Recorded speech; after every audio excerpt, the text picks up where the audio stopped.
I'm about to enter the danger zone. Hello everyone. Today I'm going to be cleaning my husband's man cave. Yep, man cave. So kind of the way that our house works is we have a 3-bedroom, 1-bathroom house. I know that most of the time every time in my Clean With Me videos, I do not show you 2 of the rooms in our house. So we have my room, which is like the office area, and then my husband's room, which is his man cave slash laundry room slash my workout stuff just stays in his room. So yeah, come along with me today. I'm gonna be cleaning his man cave. Wish me luck.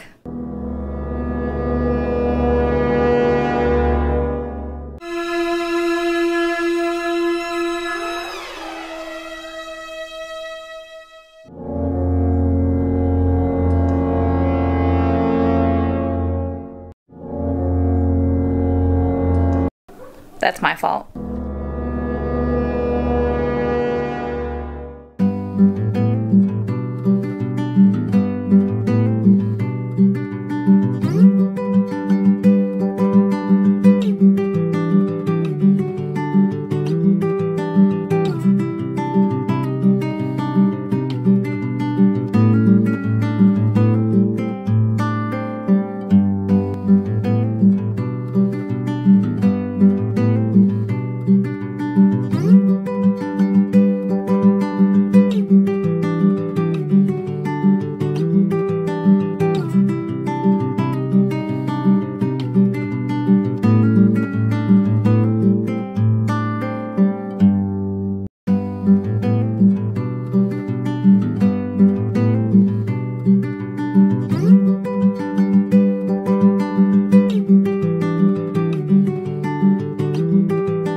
Happened to the clip, but I did clean my husband's entire gaming setup. I don't even know what happened to the clip. I dusted everything, moved everything, put it organized. You'll see towards the end I have a little clip of it, but yeah, I did clean it.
Took me about, I'd say like 2.5, maybe 3 hours to clean the entire room. I have to make do with what we have because we don't have a lot of storage space and like a garage and things like that. We kind of just have to stick things where we can. That's why these 2 rooms are mostly like our storage room mixed with something else. So yeah, that was a lot, but I can't talk because my office will be coming very, very soon, and my office is the one that has, there's a closet and stuff in there, and that's where we keep our extra clothes, so my office is way worse than my husband's room. But that cleaning will be coming soon, and yeah, thank you guys for watching, and I will see you guys in my next video. Bye guys.